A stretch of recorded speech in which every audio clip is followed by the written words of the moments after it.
ৰাইজৰ সুবিধাৰ্থে আমি ৰাতিপুৱা প্ৰথম শ্ব'টো 7:30, ছেকেণ্ডটো 10:30, 1:30, তাৰপিছত 4:30, 7:30 আকৌ 10:30 PM আমি টোটেল 6টা শ্ব' মানে ৰাইজৰ বাবে মুকলি কৰি দিছোঁ। আৰু কিন্তু প্ৰথম দিনাখনেই আজি কালি বুকিং খোলাৰ লগে লগেই 31 তাৰিখৰ প্ৰথম শ্ব' প্ৰথম দিনাখনৰ সম্পূৰ্ণ টিকেট আমাৰ বিক্ৰী হৈ গৈছে।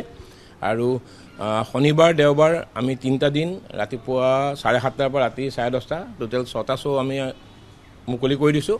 আৰু 5টা শ্ব' মুকলি কৰিছোঁ সোমবাৰৰ পৰা। বাকী এইকেইদিন 6টা শ্ব' চলিব। জুবিনদাৰ এই চিনেমা ৰৈ ৰৈ বিনালে চলি থকাৰ অৱস্থাত কোনো ধৰণৰ আমি হিন্দী চিনেমা আমি ইয়াত নলগাওঁ। যেতিয়ালৈকে ৰাইজে এখন চিনেমা বিচাৰিব আমি তেতিয়ালৈকে এইখন চিনেমাই লগাই থাকিম।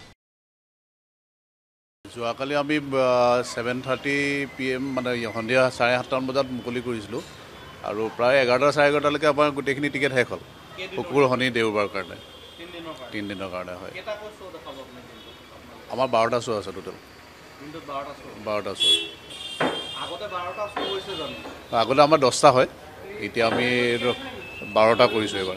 মেক্সিমাম আপোনাৰ অনলাইন বুকিঙতে হৈ যায় আমাৰ, গতিকে অনলাইন বুকিঙতে শেষ হৈছে। ভিৰটো হ'ব ধৰক আমাৰ গোটেইখিনি শ্ব' ফুল হ'লে 3,500 4,000 মান মানুহ হ'ব একেদিনাই। আৰু 2টা শ্ব' একেলগত মানুহ আহিলে প্ৰায় 600 মান মানুহ হয়।